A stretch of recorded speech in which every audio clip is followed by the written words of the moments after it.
We're back again today working on my 1988 Saab 900 Turbo. We've got a couple leaks to fix on it, so let's go ahead and get started.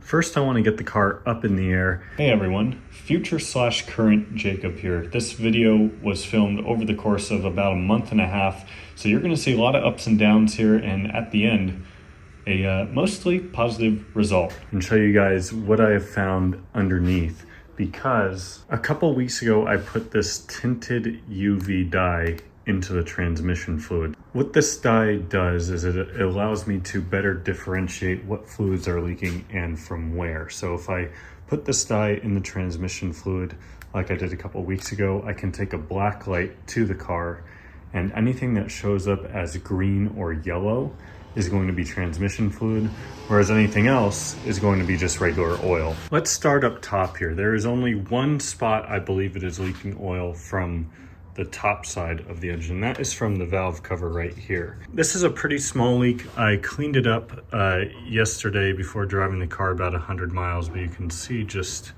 a little bit of oil right there is kind of collecting down in this little area by the intake manifold, so I assume it's leaking from this part of the seal right here. So we'll have to take the valve cover off and reseal it. To get the best understanding of where it's leaking underneath here, I first need to pop this tray off.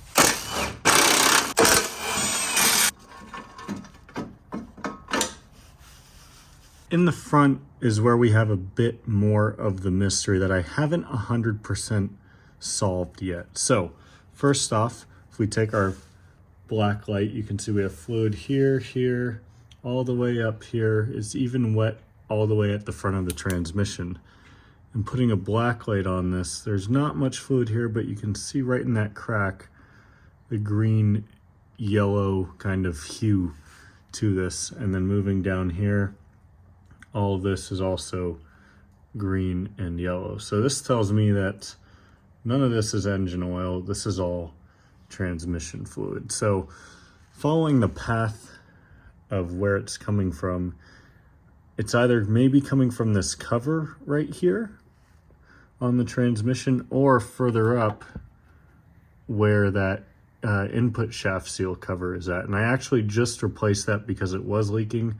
Apparently, even with new seals, it's still common, they still leak. So we'll have to also investigate that. But I'm hoping that is the cause of all of this fluid coming all the way over to the drain plug, and then it's just making a mess.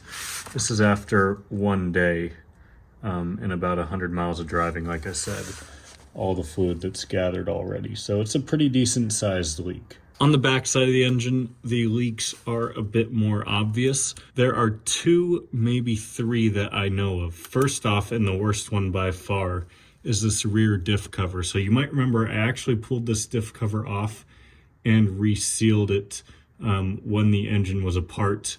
Clearly I didn't do a good enough job, even though I thought I did about a perfect job on it. There is yellowish green right there on that bolt. On that bolt, you can see it under that bolt right there and all the way up to the top. That fluid just kind of comes down and eventually drips off right here. Once again, you can see the green yellow dye in there. You might also be able to see right where that seal for the inner driver is, right there. There's a little bit of fluid.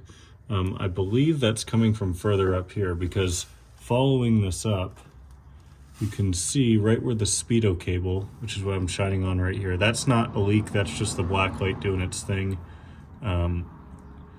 So that's not all covered in fluid, even though it might look like it.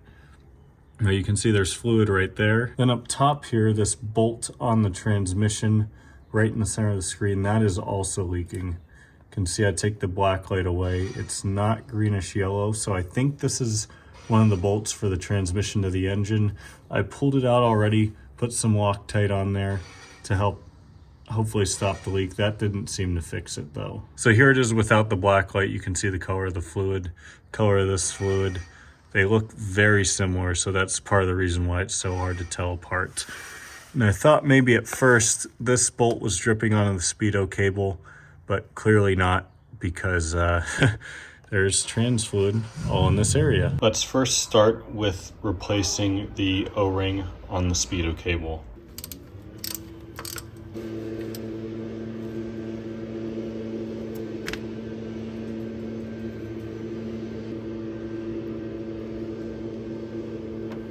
This O-ring definitely isn't 100% flat, and it's still fairly malleable, but it probably could have benefited from being replaced.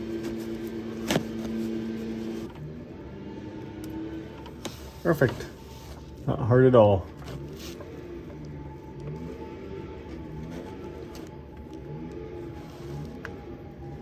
Just get that settled back in the transmission. And that is one leak fixed, hopefully. One thing I noticed is that it actually looks like it's also leaking from this shift rod boot and seal up here. But I think without further ado, let's pull off this diff cover, because I'm pretty certain it's also still leaking from here, but I could be wrong. Let's remove the diff cover. There are 8 bolts, 2 up top here, 2 on each side, and 2 on the bottom.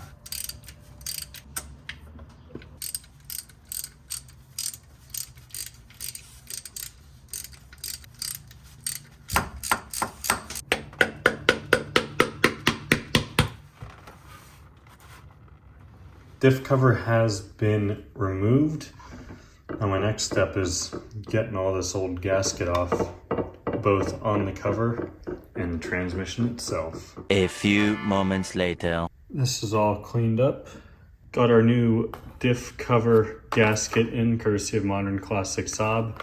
So we'll install this on here. I'm going to put a thin layer of gasket maker on both sides. And let's get it installed. Guilty self-affliction. Prey on me when I'm lonely. And I'm your willing victim. My friends already told me, but I don't wanna listen. 'Cause I love the way you hold me. And I don't need a reason. 'Cause I don't wanna be.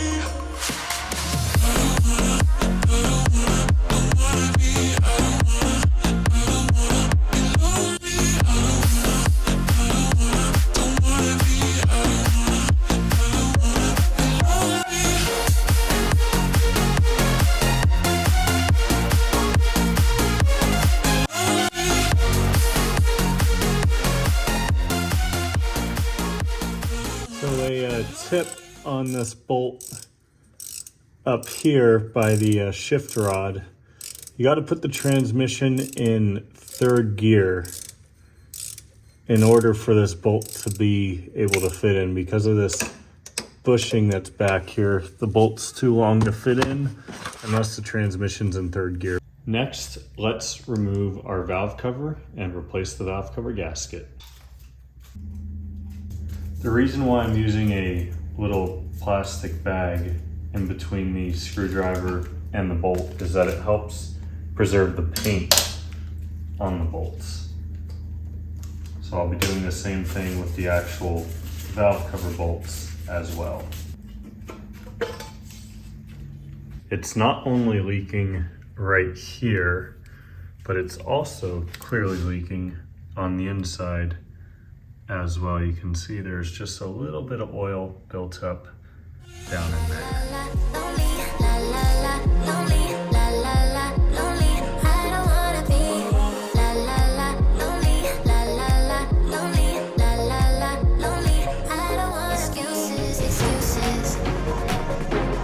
Just so I can justify, but in the end it's useless. I tell myself another lie, 'cause I don't wanna be. Similar to with the diff cover, I have quite a bit of work to do to get all of this old gasket maker off. Something you 900 guys might be wondering is whether or not I put gasket maker in the required spots based on the Bentley manual when I initially installed that. Yes, I did, but it still leaks. So I think this time I'm going to go a little bit heavier on that. But you can see a lot of the remnant gasket maker just kind of all over. But yeah, I'm going to get to cleaning everything off. 2 hours later. Both surfaces have been cleaned, so we are ready to install our new gasket. This was definitely much more difficult to clean than the cylinder head on the car, but we have our new gasket here. And you can see there are some grooves cut out to help the valve cover stay in place. However, that usually doesn't work super well, especially once you flip it over and considering it's at an angle. So what I'm also going to be doing is putting little dabs of gasket maker every few inches just to help hold this all in place.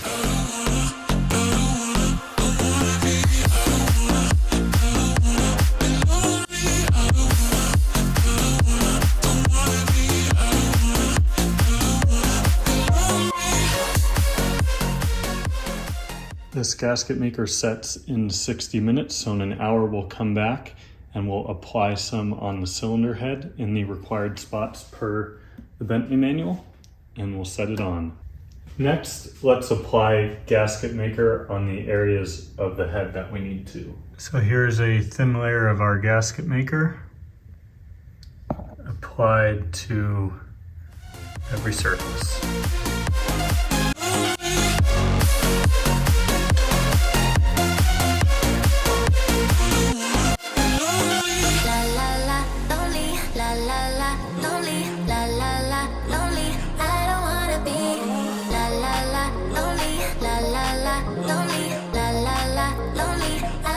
All these have been tightened down. We are now going to wait 24 hours for it to set and then finish torquing it. It's been 24 hours.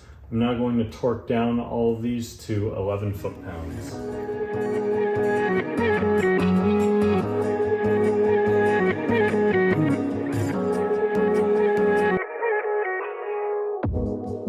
Do you want to stay the night?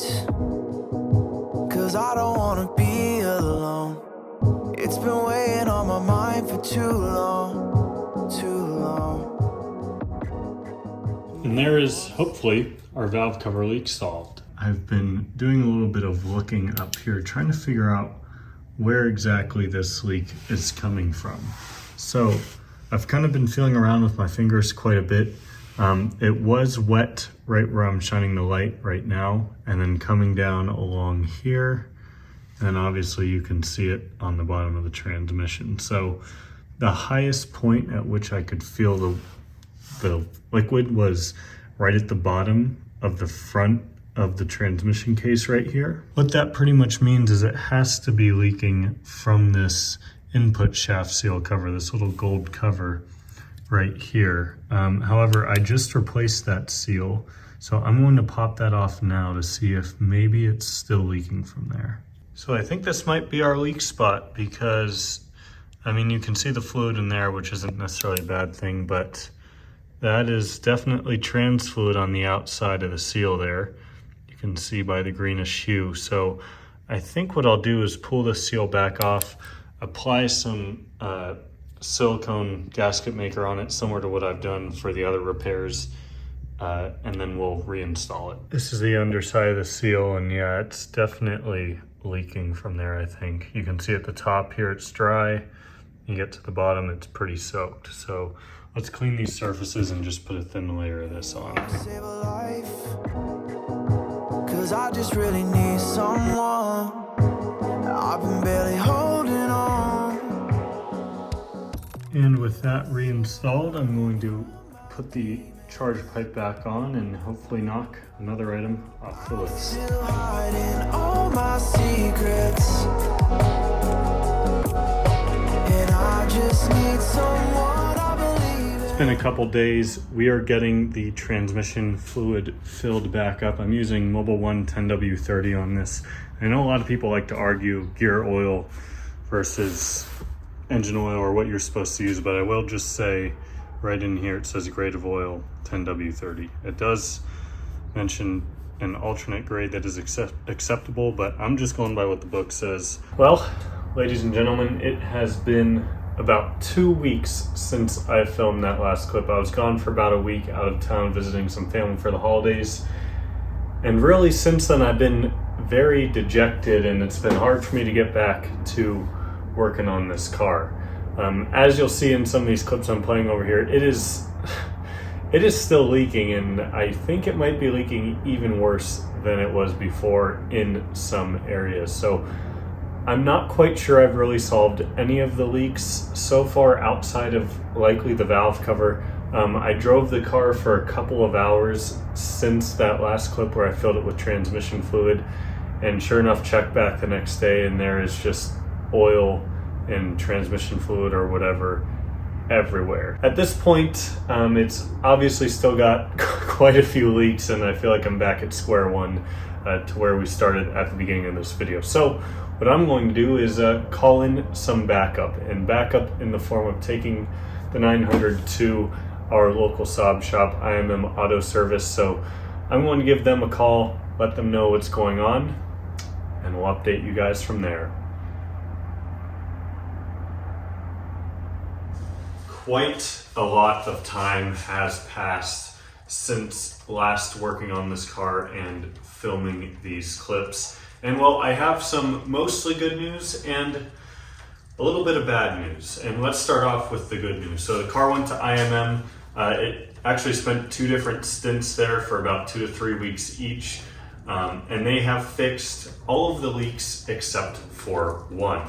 So first time around, they resealed the diff cover again. Somehow I managed to mess that up when I did that myself. Don't know how. They also thought it might have been leaking from what they called the bell housing bolts. The bell housing bolts in this case essentially being the bolts on the very front of the transmission, right between the fans and the transmission, those forwardmost bolts. They thought those might have been leaking, so they pulled all those bolts, added some sealer, and reinstalled them. I also pointed out earlier in the video that it looked like the shaft seal where the gear rod goes into the transmission was leaking. They confirmed that for me. I had the shaft seal on order, so they replaced it, and that leak was also solved. Second go around, they knew it was still leaking from 2 places. First one being somewhere in the front of the engine, or I guess in this case the back of the engine, the front of the engine bay, and then secondly, the passenger side inner driver, basically meaning the piece of the transmission where the axle goes into,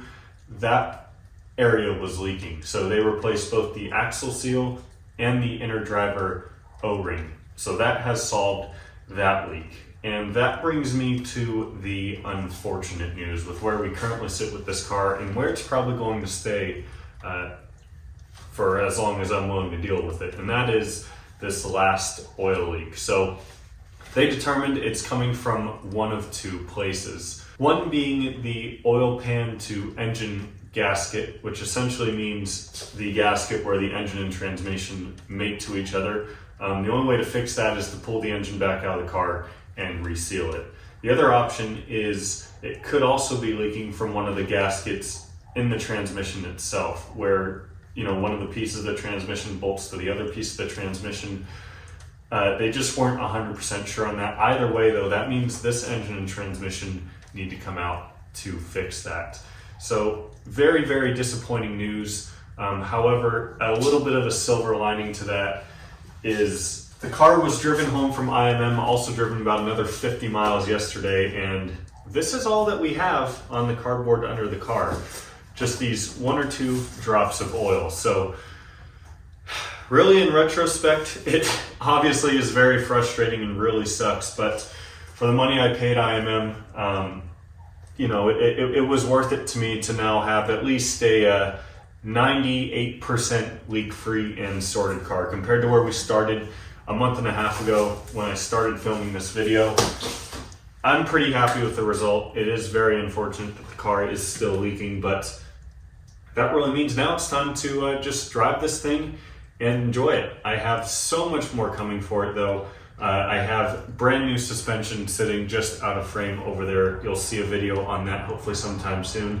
The battery has officially killed itself, so I need to buy a new battery as well. And yeah, I'm just hoping I can just drive this thing and enjoy it for the winter months while the weather is cool. and keep making some great content on it. Actually, one other little thing I forgot to mention is it was also leaking from the oil pressure switch. It's a tiny little switch that goes in right to the top of the oil filter housing. I'll put a picture on the screen right here. That was also leaking, so I ordered a new one of those, replaced them, and that's all good now. That was a 5-minute fix though, super easy, $5 part. But thank you all so much for watching. If you enjoyed the video, give it a thumbs up. Consider subscribing if you haven't already. Also check out this awesome new garage lighting I finally got installed. So you'll be seeing some higher quality videos in the garage now with not so crappy lighting anymore. But that's it. I'll see you all next time. Take it easy.